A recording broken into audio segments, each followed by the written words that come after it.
Welcome back to episode 170 of the Disorganized Wizards Club podcast. My name is Alex. I'm joined as always by Adam. Hello. And Cam. Thanks for welcoming me back. And we're a group of Ottawa-based players that play just about anything and everything we can qualify for. We talk about decks, tournament stories, just about anything to help you and ourselves get better at Magic. Most definitely. We had an exciting weekend last weekend. I'm still great weekend. Yeah, I'm still feeling good about it. Yeah, so much fun. Mm-hmm. So much fun. The only, I got no complaints. We had the third ever DWC Organizational take place this past Sunday. 40 players, our biggest turnout to date. It's been growing every single time. Yeah, the only thing I was going to say is I wish I could play in it. That is the one downside. I mean, it's a free tournament with prizes. Playing it would be sweet, but like even just like on the organizing side of it and casting it is also fun. No, it really is. It's actually a treat. It's actually a treat. Yeah, we had a blast streaming the entire event. We even got a host from the official Magic Twitch channel. Yeah, that was crazy. That was crazy. Yeah, I remember it popped up saying we got hosted by Magic, and Adam and I just kind of looked at each other. Hey, there's no way that's the real one, right? Yeah, I assumed it was a fake because I was watching the stream at the time and it popped up in chat like you've been hosted by Magic with one viewer. Yeah, it's like because they were offline. Probably they were offline, and like the viewer was themselves. But then the viewers went up a bunch. So yeah, because they probably didn't notice. So that was pretty official. cool. We out here. Yeah, someone in chat was like, "It's official. They're casting the next MC, the next Invitational, yeah, or Mythic Championship." But yeah, no, it was a super fun tournament. The play was really. I thought the skill of the players involved was really high. There was people from all over the world playing in it. They had tested for it, like some of their teams on Discord. One of the players who exoed Swiss, we do winter interviews, and he was shouting out his testing team and his testing Discord and stuff. Because I asked, everyone in winter interviews, is there anyone you want to shout out? And he gave big shout out to his team and stuff. It was cool, man. It was cool to see these players come from all over. I think my favorite moment that wasn't like a gameplay moment was when one player was going undefeated through Swiss and a bunch of his friends were getting like super hype in Twitch chat about it. Yeah, they kept showing up, kept like piling in, just cheering him on and stuff in the chat. It was awesome. I'm hoping for, the next time we have the organizational that the same players return. We have a really good tournament and just people show up and chat and cheer on their friends and stuff. It was awesome to watch. It was so much fun chatting with everybody. We saw some insane games from that specific player. It was a band player being cheered on by his teammates. And, man, he had a game 2 against Esper Doomfortold. Yeah, the round 6, the last round before it cut to top 8. Yeah, if you want to go, we saved it on the Twitch page, right, too? Yeah, so you can watch the full broadcast. I'm not sure how long the broadcasts are saved on Twitch, but it's up there now. And I recorded the entire day, so we'll put up the rounds on our YouTube page once I get a video editing software. Once we figure that out. If anyone has any recommendations. Yeah, let us know. But, we'll get all the coverage up from the event on our YouTube page so people can go back and watch it after the Twitch coverage is gone. But that game was... it was exciting. Something else. Yeah, that game 2 was wild. Because every time we thought it was over, all of a sudden, they were just right back in it, and it was just a wild ride. Like the perfect amount of arena RNG, too. Like there was a misclick involved in somebody staying alive and keeping it permanent. They shouldn't have. Like there was... That happened earlier as well with Blue Red Flash, but there was... a deal 3 with a Kaya trigger that went onto a Dream Trawler that should have gone onto a Nissa. I don't know if you remember that. Yeah, and it ended up that the band player was able to then have their Nissa still and make a giant swing back with a Krasis, but then they drew Wrath, and then they drew... Yeah, it was crazy. It was just back and forth haymakers. Somebody in chat was like, I'm on the edge of my seat. So if you want to go back and check out games from the Invitational, that one was a heater. Yeah, it was really good. But yeah, like I mentioned before, 40 players. We had 18 different archetypes in the field. Yeah. Which is wild. A very, very diverse field. Mono Red was the most played deck with 7 copies. Something like that, yeah. And no copies in the top 8, though. Mono Red did not have a great tournament. No, it got crushed. Yeah, they team killed themselves a bunch, and then the Bant decks are pretty well positioned against it and such. Yeah, the Bant decks that people showed up to this specific tournament with were really, really suited towards the metagame. They're not like the decks that you see... Croquis or whatever. I don't know how to pronounce that. Croquis, yeah. Croquis. They weren't the kind of decks that guy plays where they're way greedier and top end. Like they still had a Boreal Grazer. They were lower to the ground. You know what I mean? 3 Dream Trawlers. Yeah. In one of them in the main, just totally skewed towards beating red. So red had a really bad tournament. Our conversion for top 8, we had 1 Teamer Clover deck, 2 Bant Midrange, 2 Jund Food, 1 Simic Flash, 1 Izzet Flash, and 1 Esper Doom Foretold. Yeah, some dark horse decks in the top 8. Pretty cool to see. The blue-red Flash deck was cool to watch all day. We had it on coverage a few times throughout the tournament. It had so much more game to it than I thought. Yeah, if I had to pick a deck at the start of the tournament out of, all the decks in the field that were 1 copy, I don't think I would have chose Izzet Flash as one of my choices to make it's not top one 8. that's been around recently. It will occurred briefly last format or something, but it just hasn't been around. Yeah, it was around for one of the MCs. I think a few of the players played Izzet Flash at the event, but we haven't seen it since at all. And there weren't really any new cards in the deck from what I can remember. No, I don't think so. But it surprised me how resilient it was. I was completely shocked by how well it sort of played a game and lined up against, what it just seems like a bunch of junky. It seems like a draft deck, Yeah. But one of the cards that impressed me out of it, there was one new card, and man, when he landed it in that one game, it looked something fierce. The Thrix, the Sudden Storm. Yeah, 1 copy of Thrix, the Sudden Storm in the main deck. Yeah, and that thing did look unreal when it was cast. But obviously, Gadwick, this deck is just a Gadwick doing Gadwick things deck, right? Yep. And you just sort of control the board with counter magic until you can stick a Gadwick, and then you just, win the game from there if you can protect your Gadwick with enough cards in hand. But on coverage, we kind of caster cursed this guy. He missed land drops constantly. Didn't have against Bant, he would have won, but he missed one of his 9 counter spells to stop a Teferi from coming down and then lost the game. Mm-hmm. There was just a bunch of unlucky moments. Also some misclicks. We doomed. I mean, there's still a top 8 run. Still made top 8. Still a top 8 run despite us in the Swiss caster cursing them multiple times. But yeah, we'll put all the top 8 decks up on our Twitter page, so you can head over there at DWC Podcast 1, follow along with the top 8 decks as we run through it. But first, let's talk a little bit about our champion, Astro Yeti from California, taking down the event with Teamer Clover. Yeah.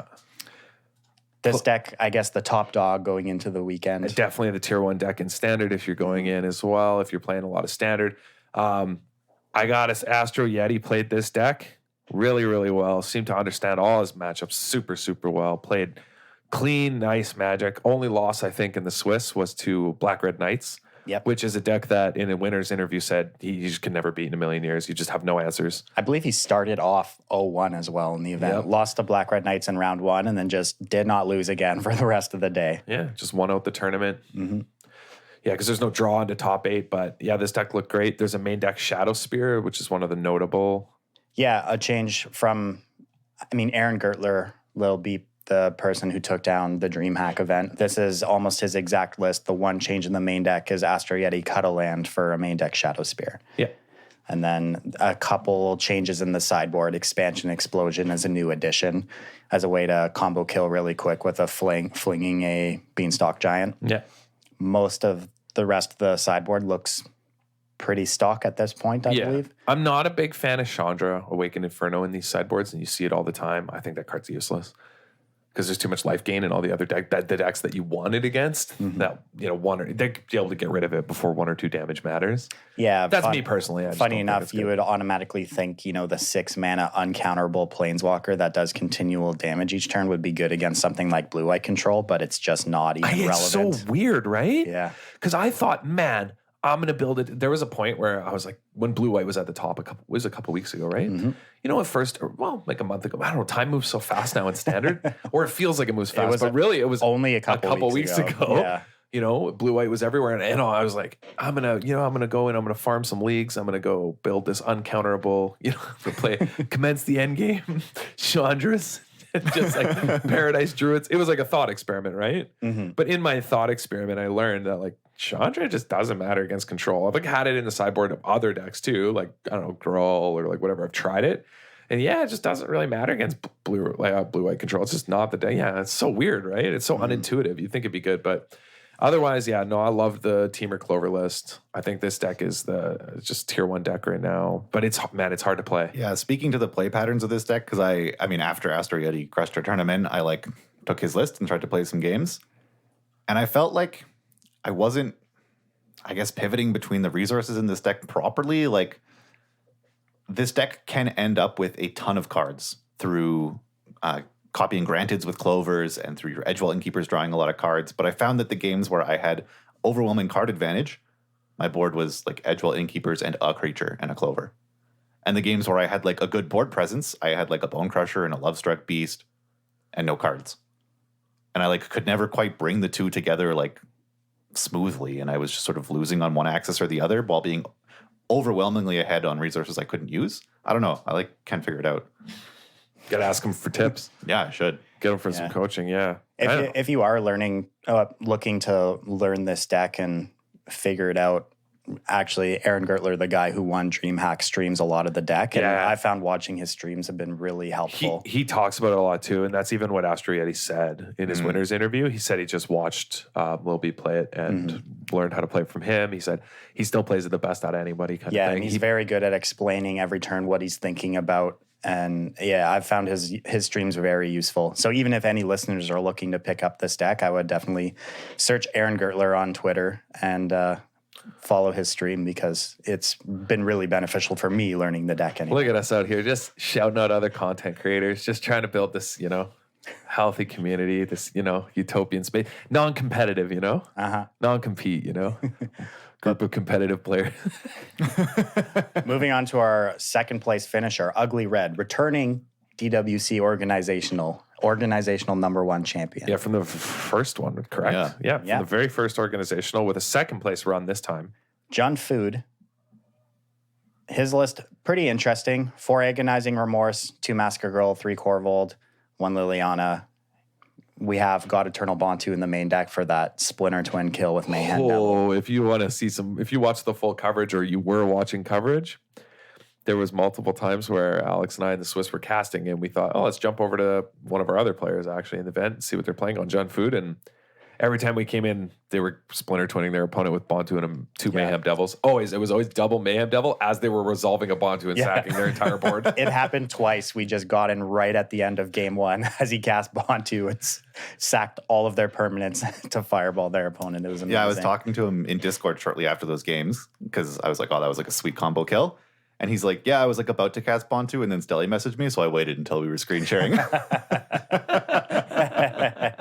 Yeah, that's awesome. So interesting points about Ugly Red's deck. No Wildborn Preserver in the main deck. A lot of food lists that I've seen recently anyway. Iteration from the DreamHack event was playing 4 Wildborn Preserver in the main deck as a way to deal with Dream Trawler. So Ugly Red had actually played a paper event with us the Saturday prior to our organizational, where he did play Wildborn Preserver's main. So I guess didn't like them there and got convinced to switch things up for the organizational. Where did he end up playing that paper event, by the way? We were all at Wizard Tower here in Ottawa. Wizard Tower here in Ottawa, the sponsor of this podcast, wizardtower.com. Check them out for all your Magic single needs. Also sponsor the DWC Organizational, providing store credit for top 8. We love the Wizards Tower. That was a good one. Yeah, this deck, though, watching it actually play out on coverage, this deck I think is super good for coverage. People might complain about playing the match themselves because there's a lot of APM, actions per minute that go into clicking through a turn. Mm-hmm. But having said that, as a coverage, sort of spectacle, game is great. The deck is great for the game. I thought the matchups were super interesting. Oh yeah, there was so much going on at every point. There was many lines you could take. It was great for us is because we got to think out, different lines of play each turn. And each matchup, like each opposing deck combats Jun Food in a different way. So discussing that's interesting and understanding that's neat. Yeah, exactly. And although Ugly Red's final appearance was pretty unlucky, mauled into oblivion and just sort of died. Yeah, mauled to, I think, 5 in the final game of the finals. And it was like a non-functional 5. Yeah, didn't play a second land. Yeah, it just did nothing and died. Yeah, it happens. Our third place was also a Jun Food. Yeah, this was the player, Brickfingers, who we tuned into them killing their opponent with a Bontu multiple times during the event. So this list has the big man himself, Pelucranos Unchained. You love to see it. Pelucranos Unchained, probably one of my favorite cards from the new set. I absolutely love this card. Card is a house, completely underrated, underplayed. When we saw it on coverage, how good was it? Oh, it's always great. Even when in the bug mid-range list that lost in the Swiss that we had on coverage, it was the only reason they had a chance in that matchup against Mono Red. Yeah, absolutely. The amount of work that Polukranos does against aggro decks and control deck, this card is so versatile. It's great versus Dream Trawler. It's great in mid-range mirrors when your opponent has a Nissa. You just get to clean up all their other lands. Does feel bad against Elspeth Conquers Death, but what doesn't? Yeah. That's not a good argument to not play a card because, what doesn't that thing beat? It just answers as Cam said, the entire format. Yeah. But Jund Food is pretty resilient to it, so it's okay. Yeah. One thing I liked about how Brickfingers played out the matches for people listening is Brickfingers, when he played Jund Food, was incredibly confident against his Bant and all his control opponents and knew that he would be able to win the long game. And I thought the play style versus the control decks that Brickfingers brought was unreal. Played so well. Just and it didn't try and aggro anyone out, just sort of played patient, knowing that Trail of Crumbs would pull them to victory in the long run. Yeah. Brickfingers was a great pilot to watch during the entire event. We featured them multiple times. Played the deck a lot differently than I think a lot of the other Jund Food we saw on stream, but played it really, really well. Just set it up as a sort of board control deck with just centered around grinding value completely. I will say, I went home, played their exact list.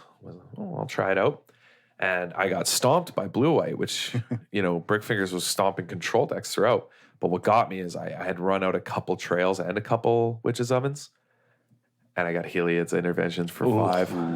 Oh, that is a card that the blue-white control decks have really upped the numbers of in response to the food decks and the clover decks in the field. Let me tell you, you don't come back from that. No. Yeah, your whole engine gone. Those are the pieces in your deck that other people are not supposed to be able to interact with. Yeah, that exactly. protect everything else you're doing. When usually it's okay even against, a bug list or the mirror when they get, a casualties of war still feels awful. Yeah. Don't get me wrong.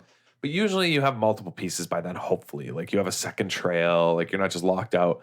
But if it's late game and you've been, you know what I mean? And they get everything with an intervention. It feels top right, bud. Yeah. Oh, yeah. It feels really bad. Get to that concede button ASAP. Oh, yeah. But at least in this list, if all of your ovens and trail of crumbs end up in the graveyard, you can escape your Polukranos. Yeah. Yeah. It's not all bad. Yeah. But Jund Food with a really solid showing at our tournament, second and third. So I want to say, though, if you're going to play in this deck in a tournament, be really mindful of time. We had a player in the Swiss run out of time on their chess clock on Arena. Yep. And so if you're going to play in paper tournaments as well, it's a little better because you can shortcut the cat drains. But you got to be careful with this deck. There's a lot of game actions, and it's slow. Sometimes games really turn into grindy fests. So be mindful of that. But I mean, this is a deck that got second and third. Yeah. Notably, though, Astro Yeti took down both of these players on just his way dismantled them to winning the event, semifinals and finals. So if you're looking for a way to beat Jund Food, Team Clover is a good place to start. It looks pretty good. All right, so moving on to our fourth place list, Silver Coat. This is one of our Bant mid-range players. This list also picking up Thassa's Intervention in the main deck. We have a copy of Tamiyo's. The biggest change, I think, with this main deck is Silver Coat was playing 3 copies of Time Wipe instead of Shatter the Sky. Which had a really insane blowout in the tournament where we were commenting, and one of the things I was doing pretty consistently, we were both sort of saying, "Well, what would you do here?" And there was a point where this player had resolved the Dream Trawler against Esper Hero, which was a surprising deck to see in the tournament, but it was doing well and it was on coverage. It was a feature game. And I said, well, you got to run out all your heroes and then try and make as many 1/1s to force the Shatter to the Sky out of the Bant deck. Yeah. And then I had forgotten that Deckless Republic, and I didn't really check, and it was a backup match, and I just sort of forgot, oh yeah, they have Time Wipes. And so they just picked up their Dream Trawler and Time Wiped them, and I was like, oh wait, that's so good. So Time Wipe looked actually pretty good. Yeah, not so bad. But in a style of deck like this where you're putting lands into play with Uro, putting lands into play with Arboreal Grazer, you have extra mana from Nissa, like having a 5-drop Wrath over a 4-drop Wrath, like you probably have enough life to wait, and the mana difference probably doesn't cost that much, so maybe Time Wipe's a safer choice here. Yeah, it was. I mean, it looked pretty good. It looked quite good. I think there were multiple Bant decks in our tournament as well that had Thassa's Intervention main. Yeah. There's a couple. Yeah. Maybe that's a new... I've never seen it for the before, Bant but decks, but yeah. both this list and another that was registered had Thassa's Interventions, which is I think is a newer build. But yeah, these lists, these Bant decks are so diverse. They have so many options. If you're looking for just a sort of tap out big mid range, it's kind of a control list. Like it has a bunch of wraths, but it's a big tap out deck, right? The Bant deck is for you. You know, if you're listening and you want to, you know, I think it's a tier 1 deck. Bant is absolutely. I think it's one of the best decks in the format right now. Yeah, absolutely. So if you're looking for a sort of, it might end up like pushing out mono red actually, because the matches when we saw Bant versus mono red, it didn't even look close. It was it was unbelievable. Yeah, it was just a beating. Yeah. Next up, we have another Bant deck.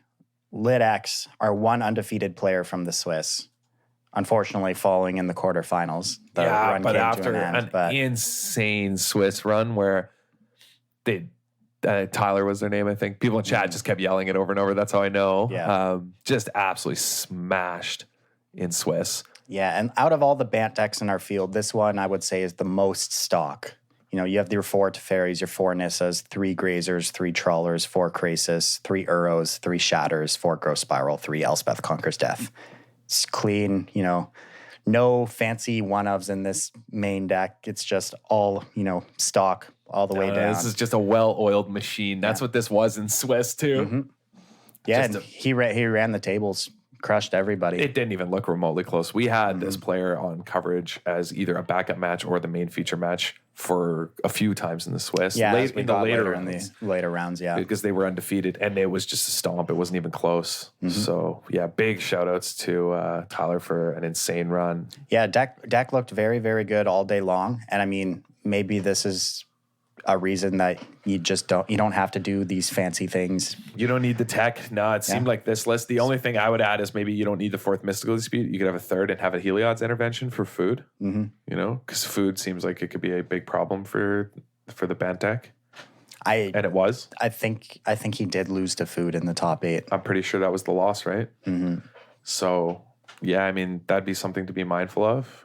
Yeah, it just goes to show you don't need to be fancy. You can just play stock. Clean, consistent. Well, and they played around with the list. There's a few choices here that are a little different, but but their play pattern, if you watch them play in the Swiss, they played really well. Yeah. They're really, really prioritized. So people looking to learn how to play this deck, a lot of what this really successful pilot did was prioritize sticking and protecting Anissa and never casting Hydrocrisis until they were able to protect Anissa first. So that Hydrocrisis wasn't just like a 6/6 because they wanted to make it just obnoxious. No small Crisis coming out of never. They almost never Crisised for value. They were just patient. It was wild, which is weird because I think a lot of the times I've run a lot of 4/4 Crisis out in my day. Have you? Of course. Yeah, of course. 4/4 Crisis is a good size. But I feel like in this tournament they didn't almost. You know what I mean? They really prioritized making big ones with Nissa. And I mean, Nissa's just that card's. I don't know. You think I'm not registering Nissa? I know you are. Detroit. It's happening. Yeah, I know you're gonna. Well, I mean, not leaving home without that card. Card is unreal. The card's actually broken. It's insane. Yeah, it's very good. It's so busted. Card's actually busted in half. Like it's the whole reason this deck exists. Can you believe that when Nissa was first printed, it kind of slept for a while? Yep. Yeah, and it was actually Sam Black who like wrote an article being like, "No, wait." I remember this card's insane. It was like an $8 card. Remember? Yeah. So it was week 2 of that format after War of the Spark came out. Week 1 there was a standard SCG, and week 2 there was a standard SCG as well. And the SCG was in Syracuse. So I went down with a couple of the guys. Cam, were you there? Yeah, I was there. Yeah, Cam was there. Yeah, everyone was like crazy on Esper Hero, and that was the Super Friends breakout. Yeah, that was a Super Friends breakout weekend. But I remember I ended up playing Bant, and I was looking for cards to put in my sideboard, and I put, I think, 2 or 3 copies of Nissa in there for some reason I can't remember. And every time I cast her, I was like, this card is insane. Why aren't people playing more of this card? In my sideboard? I remember going up to the guys in between rounds and be like, have you guys casted Nissa yet? This is wild. I remember the week, maybe it was shortly after on the podcast, you being like, I dude, that card, I played it against one of my opponents and I didn't play another card and it just killed him. Yeah. Nobody could beat it. Yep. People figured it out. Yeah, this is the real deal, and so is this band deck. So, Right. Going through this top 8 is actually a good primer for what's going on in Standard, and if you want to learn something about how to play each deck. Although this deck, sixth place, we had Simic Flash. Which hell yeah, haven't seen much of this deck in the format. Yeah, but if you're not playing around it, you lose game 1 because you're just going to jam your stuff and just die. Yeah, 2 Return to Nature in the main deck. Pretty good card against a lot of the format right now. 1 Whirlwind Denial, which is that's a spicy one. I love that. Yeah, I like that one a lot, actually. Man, Return to Nature main, 2 Return to Nature main, that is a big deal, I think. I mean, there's so many problems for you. Clover, obviously, but also Uro. Uro is tough for counter magic. You just counter everything, just keep recasting it. It's a big problem. So Return to Nature, just getting it out of the yard is really important. My initial thought was that Elspeth Conquers Death is going to cause a ton of issues for this deck. Yeah. Because, if one resolves, I mean, it might pick off, your Nightpack Ambush or your Brazen Borrow or something. I mean, you kind of are relying on your Brineborn Cutthroats and smaller things. So it's not, it's damaging, but not that bad. But, if a control deck gets the tax effect, they get to resolve whatever they want. You can't win a counter war. And then you obviously can't counter things just coming back from the graveyard. So, they just get it to fairy. And then your game ends. And that's actually how we saw Blue-Red lose, was Elspeth tax kept getting people on Elspeth Conquers Death, remember, throughout the tournament. We saw, you wouldn't think the 2 mana difference on Elspeth Conquers Death would come up that often, but man, it seemed to matter so much in the tournament. So, but otherwise, I mean, a top 8 run, still pretty impressive. Yeah. 1 copy of Blast Zone in the main deck in the mana base. Yeah, that seems like that. I think that's really good. Obviously, with Frilled Mystic, Blast Zone doesn't look as great, but there are permanents and there are times where you really need it. It also allows you to interact at instant speed if you don't decide to spend your mana or don't decide to use a counter spell. Yeah, I mean, with all the food decks in the field, I really like this inclusion. Yeah, they'll get you with it. Yeah, because especially if they're playing something like Wildborn Preserver and Trail, you get all those things, just a good amount of 2 drops, so it helps a lot. I love that Whirlwind Denial is just a clean answer to Hydroid Krasis, no downside. It's beautiful. I love that inclusion with all the Krasis floating around. It's great. Yeah. So maybe a deck to keep on your radar going forward as maybe, I wonder if Whirlwind Denial's a consideration for sideboard cards for some decks I think... so for a Bant deck in the Bant Mirror, if you can stop a Krasis, that seems... Yeah, seems pretty good. Right? Because that's one of the defining cards of the matchup. If you can stop them from drawing cards. Because one of the things in the Bant Mirror is there's a lot of air. You need gas. Yeah. Which is why we saw Tyler prioritize getting a Nissa first, making huge Krasis. It was just for cards. Your Krasis is going to die, but you just want to draw as many X cards as possible. And being able to stop that in Mirror seems insane. Our 7th place deck is a deck we've talked about a little bit already, our Blue-Red Flash deck. Yeah. Yeah, we already mostly covered this. Yeah. I mean, a lot of this deck is similar to Simic Flash. It's just about Brineborn Cutthroat. You just stick a Brineborn Cutthroat. You have Quenches to back it up. I like the inclusion here, though, of Scorching Dragonfire's main, just to be able to get cats. We saw him get a few cats at really good opportunities and get them off the board forever. Exiling really important now with all the Annex floating around in the field as well. So definitely like that inclusion. Yeah, getting Annex is really important. Yeah, he had a good run this event. This was sterling. And then finally, our 8th place list, the spiciest one of the day, Hot X playing Esper Doom Foretold. Oh, yeah. This deck was something else to watch on coverage. Had some haymakers in it, let me tell you. Yeah, it was a lot of fun to watch. If people aren't familiar with Doom Foretold, they don't know how to play against it, which also helps. But if you know how to play against it, the deck's pretty beatable. But it's certainly powerful. I mean, Doom Foretold does so much work. You can get people with upkeep, Omen of the Seas with the Doom Foretold trigger on the stack, which we saw in the tournament a few times. But this list also had some Dream Trawlers, Thirst for Meanings, which are really good, a way to get some card advantage back. Thought this was a pretty good build of the Doom Foretold deck. Some really interesting inclusions. 4 Elspeth's Nightmare. Yeah, lines up pretty good in the format right now. Yeah, because even in the matchups where you won't kill anyone, kill anything in the first chapter, the second chapter usually will tag something, and then the third, getting rid of graveyards, is actually pretty important against control decks.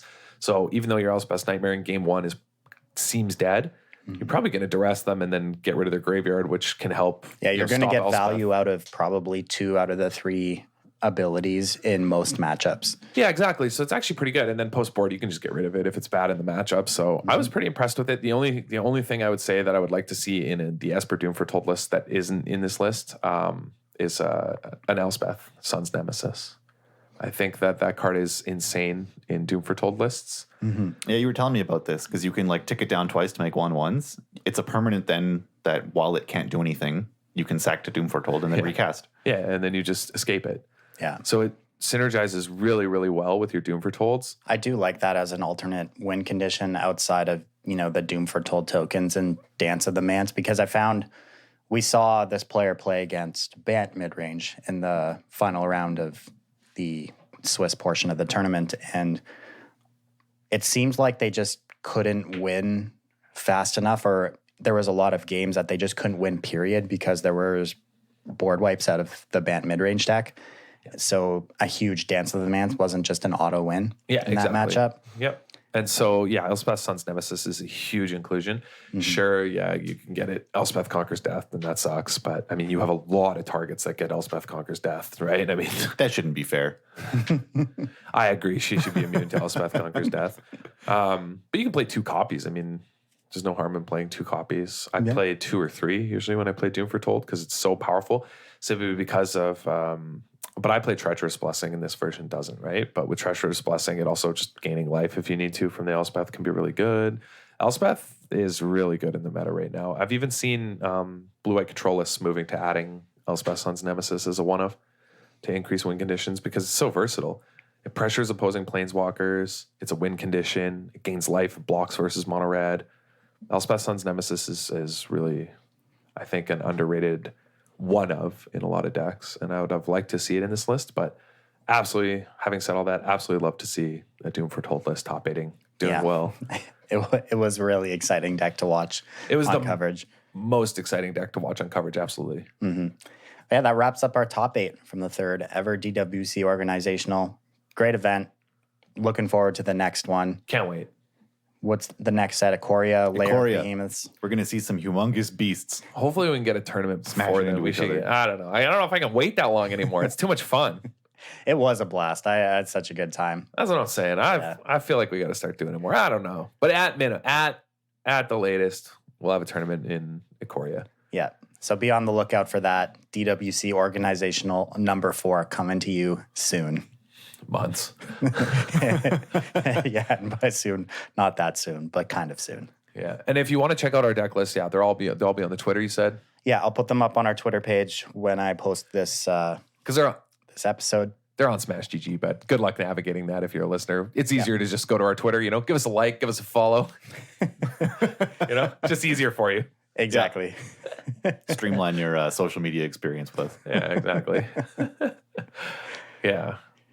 All right. Also, this past weekend was the first WPN qualifier event for the Wizards Tower. It was standard. Top 8 qualified you for the finals at the end of the month. Didn't qualify me. Yeah, how did your tournament go? It qualified How was your me. week that was? I played Sultai midrange. My only loss in the Swiss was to the one mono red player in the field, which, of course. Yeah. But also lost to that same mono red player in top 8. But all I wanted to do was make the top 8 so I would qualify for the finals. So check that box. Good. We're in. Good Pioneer at the end of the month. Going to try and qualify for the Pro Tour. But it was a fun event. Next event is this Saturday, sealed WPNQ qualifier. So if you're in Ottawa and want to play some sealed, try and qualify for the PTQ Yeah, I'm finals. going to play sealed. Yeah, this sealed format is rad. Yeah. This limited format in general is awesome. So you should go check it out. My standard tournament, though, was not great. I will say I shuffled Jeskai Fires. I don't want to say I played it.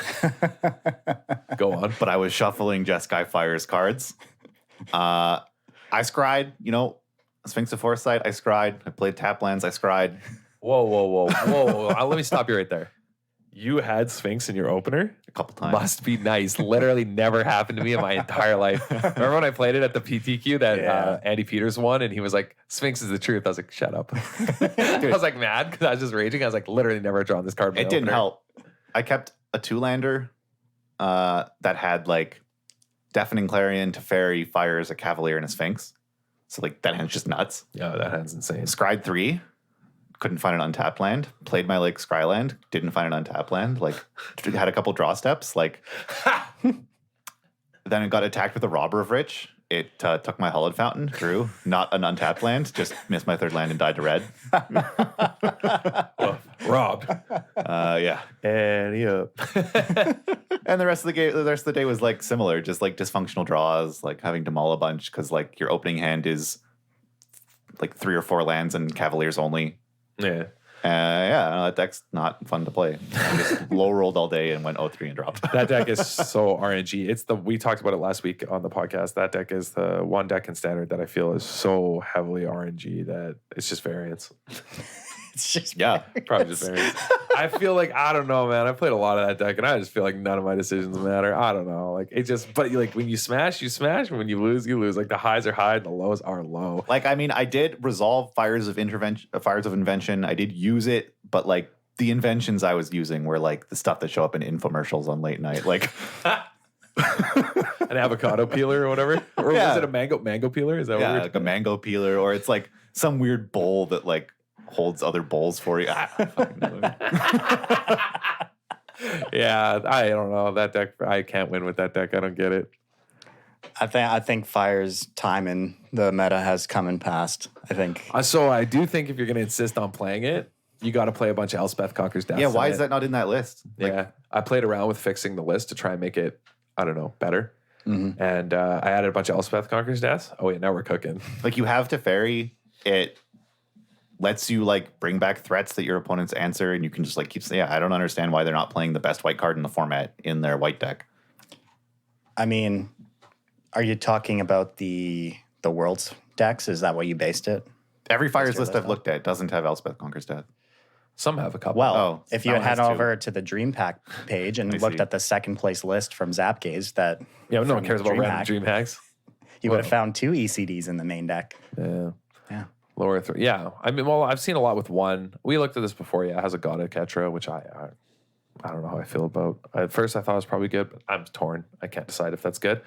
But I think that, you want a bunch in the 75. It's super important. Gives you late game value that you don't have otherwise. Regardless, I don't think you should be playing Fires right now. I don't think so either. Because Mono Red's getting beat up by Bant and other decks, and that's your best matchup. Yep. And I'm not convinced that Fires has a good matchup versus almost anything else. I don't think it has a good Bant matchup. And I know it doesn't have a good control matchup. It's in fact, its Blue-white is control miserable. matchup, it's horrible. Yeah, that was my round 2. It's awful. If your blue-white opponent knows what they're doing, who's your blue-white opponent? Evan. Yeah, you're done, right? Like he just smashed you. Yeah. I assume. Because that guy knows how to play blue-white. Yeah. Well, I don't think you can win against a competent blue-white player with Fires. I agree with you.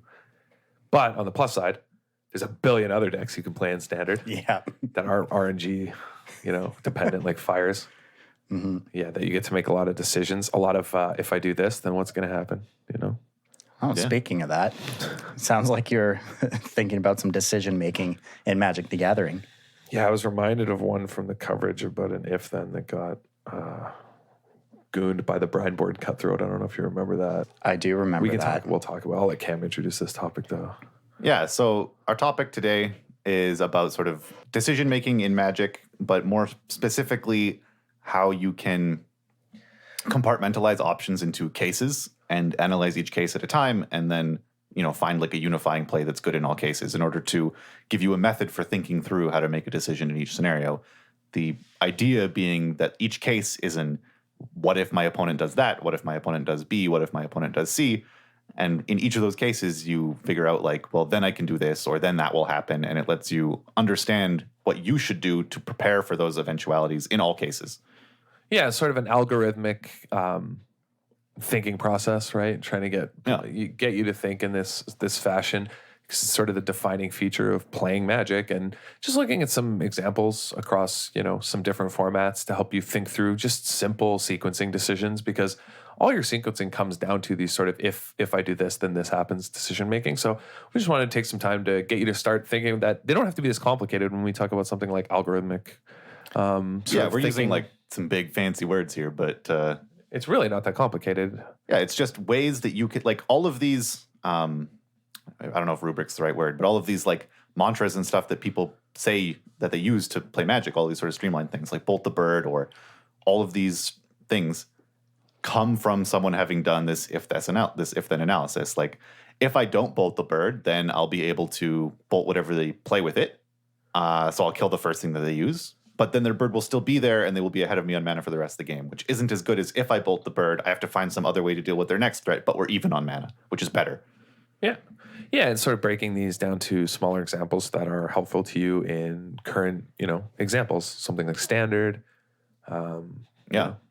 limited, all these things. So hopefully just go through some of these examples and show you that this form of thinking through Magic is pretty simple to do, but can help drastically improve your win rate. These really minor decisions. So there's a bunch we'll go through. There was one in particular, though, and I'm just going to bring it up now because I don't want to forget, from the organizational where, deck lists are open. And even if you don't play around a deck list, there was a point where blue-red flash, and everyone would make this mistake. I'm totally not trying to it was say it was a mistake that you should feel bad about, because it's so conditional, but it actually matters so much. Was what happened was blue-red flash was playing against Bant midrange, and they had a chance to play their Brindboard Cutthroat on turn 2 on the play. When they were on the play, while their blue player, their Bant midrange player, had a tapped Temple of Enlightenment in the battlefield. But instead they passed because their plan was to flash in the Brindboard Cutthroat on the end step of the Bant player's turn. The Bant player played another tap land and passed, and on the end step, the blue-red flash player tried to flash in Brindboard Cutthroat, and it got mystical disputed. And this literally was the moment the blue-red flash player, it almost felt like they lost on the spot. Yep, and if they had just main phased it, that Bant doesn't play removal. Mm-hmm. They don't have a way on turn 2 to kill a creature. Yeah, and they do have mystical disputes, and so is this sort of instinitis, Yeah. But it's not, and it's so minor. You're not thinking, oh, they'll just counter this, and that 2 damage, the damage that Brindboard would have done that game was enough that he would have won the match.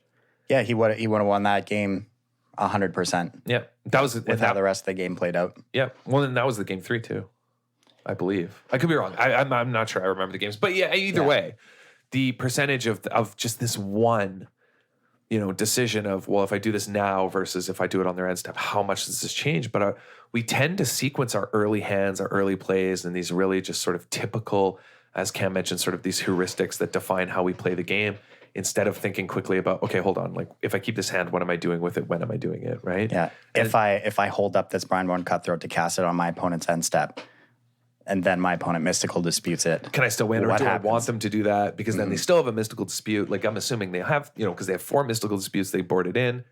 Yeah. If I cast my Brindboard Cutthroat on my main phase right now, then what happens on my opponent's turn? They don't have anything to play on turn 2. Yeah. And now they can't play a 3-drop and have mystical still available, right? It completely warps the entire game, and I win easily. So I just thought that was a big example, and it's such a minor one, because people say like, oh, that was a punt or a mistake, and it's like, but it kind of is, because it depends on what your hand looks like. Maybe you want them to waste the mystical dispute there. Who knows? Yeah, and I mean, this decision changes play versus draw as well, because it was correct for the blue-red player to make this play on their main phase on turn 2 on the play when their opponent had no mana. But if you make that same play on the draw, and your opponent then gets to untap and cast it to fairy, you just lose on the spot. Yeah, the game ends also. So, these are considerations you need to be thinking about play versus draw as well, which we have another example. Yeah, play versus draw is pretty easily analyzed with this kind of rubric of like, if I do this, what will my opponent be able to do in response? Like this if-then. Because on the play, they have less mana. Well, if you're on the play, they have less mana, and if you're on the draw, they will have more mana. So like in Jund Food decks, Oftentimes they'll have, because they're very lucky, they'll have a cat and an oven in their opening hand. Do they ever not have a cat in an oven? No, they always have it. It's like the special side deck in Yu-Gi-Oh! Or something. They're like in the command zone. And usually in like a lot of matchups and a lot of scenarios, it doesn't really matter. You just play one or the other and then you have them both on board and you start doing cat oven stuff.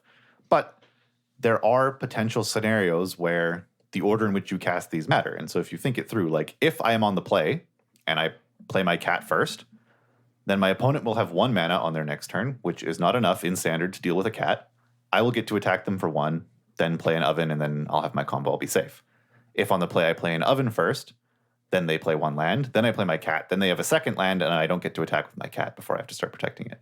Whereas on the draw, if you play cat first, they get a turn with 2 mana before it's protected with oven. And there are things like Scorching Dragonfire, there are things like Devout Decree.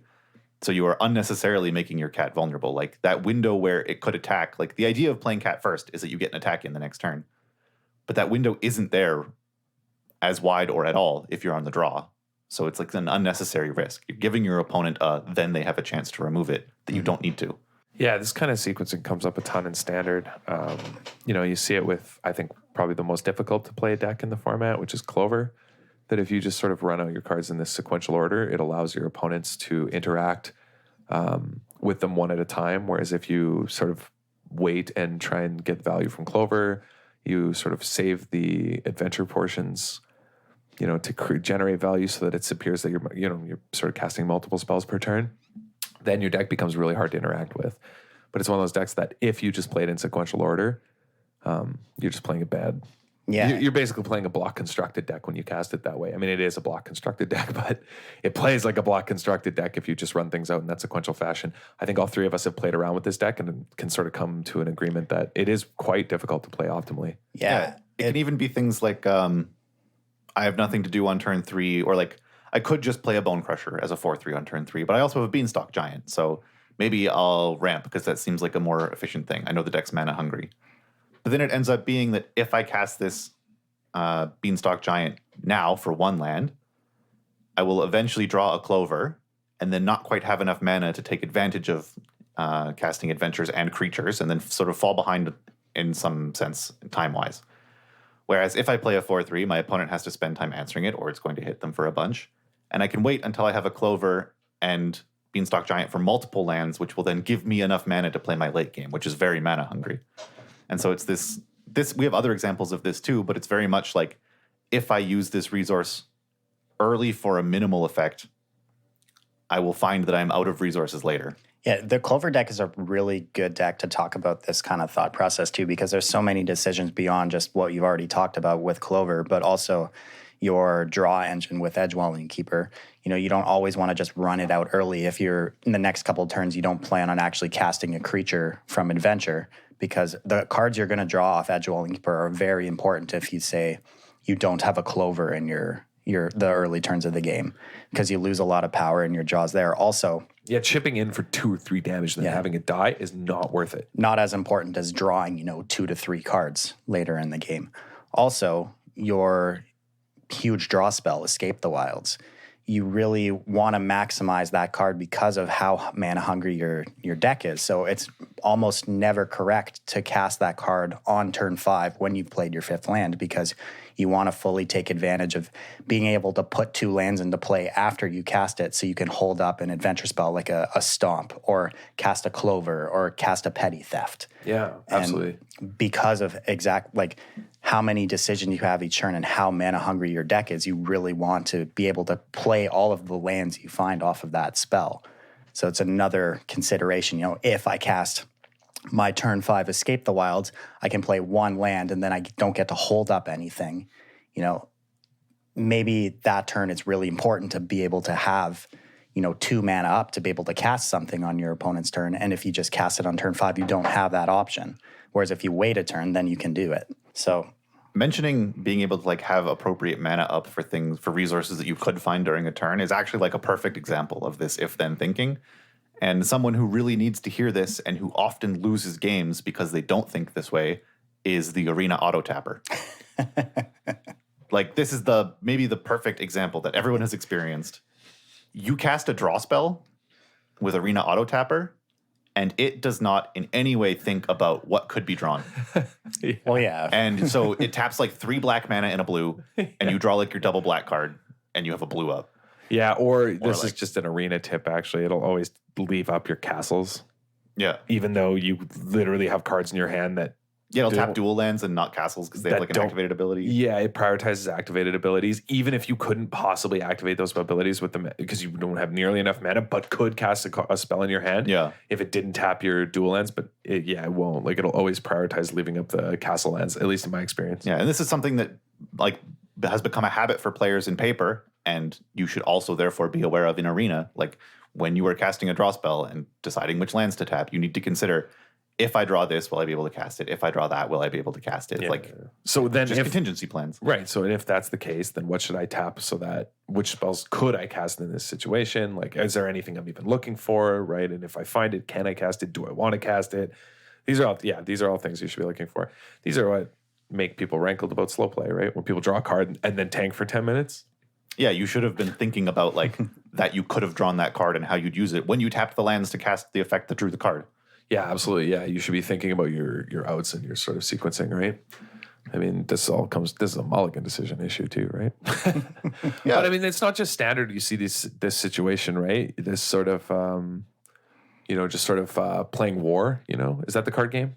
Yeah, you just flip cards off the top and the bigger number wins. Yeah, that's sort of how I feel like combat works for people in limited too, and it shouldn't. This sort of this same algorithmic thinking should come down into combat decisions and sequencing decisions in limited a lot more than it does as well.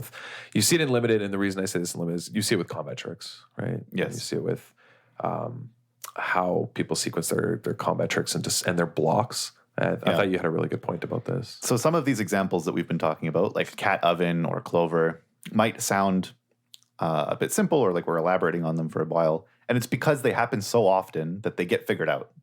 But combat scenarios in limited, I mean, combat happens a lot, but that specific combat scenario has happened maybe once. So obviously it's not figured out. And people often mess up combat and playing around combat tricks, or they take a long time to figure it out. And I feel it's because they don't have sort of this method of thinking through what to do, this like if then. So like, say your opponent has 2 mana up. The first thing you should identify is what combat tricks could that represent. Make a list. It's probably like 1 or 2. Then as you're deciding your blocks, you just have to think through in order. If they cast trick 1 on creature A, how should I block? If they cast trick 1 on creature B, how should I block? Et cetera, et cetera. And then the second trick on each of their creatures, figure out what the possible board states could be. And then, I mean, if there's a block that works for all of them, then that's your best block, unquestionably. But then, you have to weigh, like, am I fine with how these things going? But you just need to produce a list of possible board states after their trick has been cast and block those board states, not block the current one and then get blown out. Yeah, that's a good way of phrasing it. I think it's important to bring this up too, because I think that like combat math in this area is one of the hardest parts in Magic, actually. Yeah. The red zone, that's a tough place to be. Because a lot of standard and the way that constructed formats play out, you don't really think about the red zone that much. It's sort of obvious how the games play out. Mm-hmm. That could be just because of the power level of standard. And it also works in combination with what you were just saying, that those games, the same game state gets played out so many times that you just understand what you have to attack with, what good attacks look like. You don't have to have actually thought them through at an individual level of, all right, if I attack now with these creatures, if I jam this is what happens. It's just it becomes a rote process that you sort of just walk yourself through, right? But in limited, this is something that gets a lot trickier, and you have to think on the spot a lot. Limited games don't have a lot of room for error, in my opinion. Your cards are about all junk; they're about all equal. Yeah. You got to make them count. And if you have a combat step that's this complicated, it means you're in a board stall. So it means that or that there's a lot of creatures on the board. And so it means that the game's probably going late. So you don't probably have as much time to spend on each combat step. So just having even if you don't know what to do in that combat, having this idea of how you can figure it out, like an order of steps to analyze the situation, will speed up your gameplay immensely. Yeah, absolutely. Rather than just kind of I think you do see good players do this. They'll lay out their creatures in a block and they'll say, I'm not done yet. And they'll rearrange, and they're just thinking they're envisioning the other side of the board after each possible trick and lining up how they would block their creatures, and then finally deciding one that's good in all states. Yeah. Yeah, I think there's this small sort of, okay, if I block like this and they have this, then what happens, right? Yeah. And so how do I best play around getting ranged here by this combat spell, by getting blown up by a pump spell, by anything like this in combat and limited, I think is super important that you don't see as much in standard because, Combat tricks aren't as popular. Yeah. Well, I mean, it's infuriate, mono red, once in a blue moon, someone has a copy and you're like, you mad, man. Yeah. Or sometimes Because you're just blown up by Ambercleave. You don't have to think about it. yeah, there's not much you can do there. that is the most playable combat trick we've seen in Constructed in a while. Yeah. Yeah, and the other combat, but that's the flavor of combat trick in Constructed. It's just way over the top, so good that you don't really have to think about it. It's like Embercleaves. It's Become Immense Teamer Battle Rages. It's Those are just, okay, well, they're dead. Yeah. Not, okay, how do I block with the way my deck's built so that I can... But even there are some if-thens because it's if they have it, all hope is lost. So I should play as if they don't because yeah, of course. If you can't beat it, that's another important thing, right? Is to think about is that the if-then that of all hope is lost is actually an important consideration, right? If they have it, I can't win. I'm just dead. There's no coming back from this if I block into an Embercleave because all options are basically result in me losing. My hand doesn't allow me to come back from an Embercleave, right? And even a draw step puts me too far. Even if it's a draw step, I can get rid of this. I'm still behind. I probably still lose. So how do I block they don't have it? And I can't play around the bluff, right? Yeah. This is also the if-then thinking, this really pure algorithmic decision-making process is actually a way of getting you around decision paralysis from bluffing, right? That you mentioned as well, right? This is a way out of that. Yeah. It's a way out of that mode of thinking, out of that trap. So pretty useful skill, right? Yeah, I guess that's a good point that I hadn't mentioned yet. But if there is a scenario where you have no good option, you can just discredit it. Because whatever you do, if you pick the option that's best in all other scenarios, it's still going to be the best in the bad scenario because none of them are best. So yeah, exactly. Yeah, other examples of this, which I alluded to, is sort of resource management. We talked about this in our patience episode a lot, and we mention it every time we talk about sort of limited in abstract, but people who play limited sometimes really like to just do things for the sake of doing them, including casting removal spells early. When Murder is in limited formats, it kills far too many 2 and 3 drops. Because, I have 3 mana and I have a Murder, and they have a creature, and I don't want to get hit.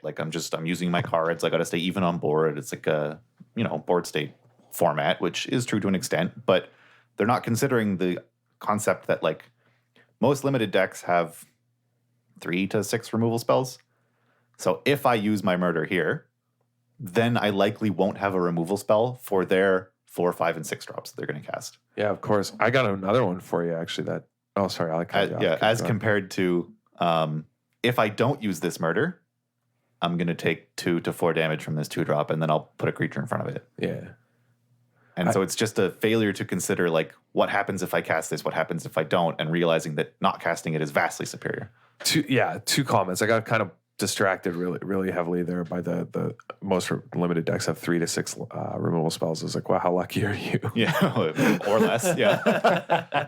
I was thinking 3 to 6 non-creature spells, and they're probably removal. So. But I wanted to bring this up actually. So one of the things that I think we never mentioned is that maybe part of the reason, not maybe, but definitely part of the reason I am personally so kind of critical of combat tricks a lot of the time in limited is that I think it's the way people use and sequence them, right? They use it to keep 2 and 3 drops alive, right? I think that people should start, and this is just a suggestion for players. This is one of my Dr. Ben's specialties here, If you're going to play combat tricks in your deck, think about saving them for when they block with their Dream Trawler. Right? If you're going to play pump spells, right? Think about the giant growth and be like, okay, well, I'll just save this for when they play their Dream Trawler, right? Maybe they'll block with it and I'll get them. I'll just throw in a chump attack, seemingly, and I'll get them. Maybe I keep my 5-drop alive. You know what I mean? All these things, right? That I think are way more useful. You can treat your combat tricks as late game removal spells. And a lot of people don't treat them like this. Maybe I'm being greedy, but That's actually interesting. And I think, so as a psychological note here, this was something I saw a chess GM say in a lecture, that if there is a window for an opponent to do something, make some certain move that you are expecting, and they choose not to in that moment, a lot of people forget that it's an option. Yep. and they only consider other moves from then on. And then they will get surprised by this move that, like, quote, should have happened a couple turns ago, because it's not the timing that they expect it. And so, as you're mentioning, Adam, a lot of people use their combat tricks early to snowball a board advantage of 2 and 3 drops. So if you attack with a 3-drop and they block to trade and you have mana up and you let it trade, a lot of people will automatically assume that you don't have a trick, because that's where tricks are used. And so then later they will just block with their large creatures because you don't have a trick. Or attack. Or you would have used it. Or attack in and you can block and, get them. Like, there's lots of ways. Yeah. And I think people just use them a little too willy-nilly as well. I think in limited, because resources are so limited. You have to play, and by that I mean your card quality and everything, right? Is so limited. You have to squeeze every drop of value out of every single card. And that's something I'm really adamant about in limited. You don't just trade for the sake of trading. You have to really think and consider what your deck is doing and how it wants to do it. So if I trade here, is that going to result in a sort of overall positive for what my deck is built to do? Yeah. Right? So, and again, it's contextual. If your hand is lands in a combat trick and you only have one creature, like, you need to keep that creature alive, because if you don't, your combat trick has nowhere to go. Yeah, of course. But if you have other creatures to follow it up with, then your combat trick probably has grander things to do in the future. Yeah, and gonna make combat tricks great again. Make combat tricks late again. Yeah, there we go. I don't know. I feel like if people sort of held them for a little later, they'd get so much more value in the mid game, where you attack what happens? You saved your 3/3 and then they play a, Rage Scar Minotaur, and now it doesn't matter, you saved your 3/3. But imagine you use it to save your Rage Scar Minotaur for something in a combat when they double blocked, and now you're a 5/4 and they're just nothing. And now the percentage chance that they draw a creature that can beat that gets lower and lower and lower, right? Yeah. So saving your later sort of combat tricks, if you're going to insist on playing them for your more sort of important creatures that you want to stick around. That. So this is about knowing the format, right? Like, we talked about in this format 4 toughness being, really, really important. And so, okay, well, this creature is 4. I'll save my combat tricks now for my 4 toughness creatures, right? Try and keep them alive through things that can kill them, which are a much smaller percentage of cards in the format. And now I, sort of have a dominant board position because of this combat trick. And I think people should consider using them in that way. Yeah, absolutely. Because people, I think, get the blinders on with the combat trick, right? Got to smork. Yeah. Like, got to just pump, they blocked. All right, I'll take it, I think you can be a little greedier, but that's just an aside advice to help your limited win percentage. Yeah, I think this topic is great because decision making obviously being, incredibly important in playing Magic, of course, but you can start from very, very simple examples, from basic things like, if I tap out on this turn, what can happen? In playing control mirrors, or just even control mirrors is just a good example, playing blue-white in standard. If I try and tap out for my Teferi on turn 3 and it gets countered, and then my opponent gets to untap and play their Teferi through counter magic, is this game over? Really basic stuff like that too, more complex examples coming down to limited, and the Clover examples we touched on, Cat Oven, play a draw, or playing my flash creature on my main phase. There's so much depth to this topic and so many things to consider that I think it's really beneficial for players to kind of go through this process. Yeah, I mean, it helps me to think about things this way when I'm playing, but it's hard to think this way because this isn't the normal way most humans think. Yeah, there's definitely games. So I played a bunch of Theros drafts the day before we did our limited episode for the format. And there were a bunch of games where, like, all my stuff would get killed or like something would happen, and I would immediately want to be like, I'm behind, like concede, go on. But because I was prepping for the episode, I started pausing and actually thinking like, okay, I'm like really far behind, but like, how can I get out of this? And that thought process was, if I'm able to draw this in time, then I can do that. Or if they draw lands for too long, then this card can check that card of theirs. And through thinking these through, I realized, I'm not actually stone dead here, and would play out games and won some of them. Yeah, actually, I've used that same logic recently a lot, even in standard. Like, wait, I'm not dead. You know what I mean? There's some small outs here, and those marginal percentages they end up mattering a lot. I mean, similar to the Brian Born Cutthroat thing, right? Those kind of things matter quite a bit. So I think it's a good mindset to get yourself in, right? To help sort of play a little more even game, to play a more sort of logical game, one that, you know, it helps your tilt level too, right? To think this way, to be a little more rational about how you approach each turn and why you did it. Because then when you lose, it's like, well, okay, well, I think I made the best, you know, sort of decision tree was available to me. So what are you going to do? Yeah, absolutely. All right, and that wraps things up for us this week. Thank you all for joining the club. Make sure, as always, you check out wizardtower.com for all your Magic single needs. The second WPN qualifier event is this Saturday. It's sealed. If you're in Ottawa, get out for that event. If you want to support the show, you can find us on patreon.com/DWC Podcast. Find us on Twitter @DWC Podcast 1 and Facebook, the Disorganized Wizards Club Podcast, and over at twitch.tv/Disorganized Wizard Club if you want to check out one of our streams on a weekly basis. And however you listen to the show, whether it's Podbean, iTunes, any podcast app, leave a review, rate the podcast, share it with your friends. Everything helps, keeps this thing growing and bring it to new listeners. Thank you for listening. We'll catch you all next week. See you Later.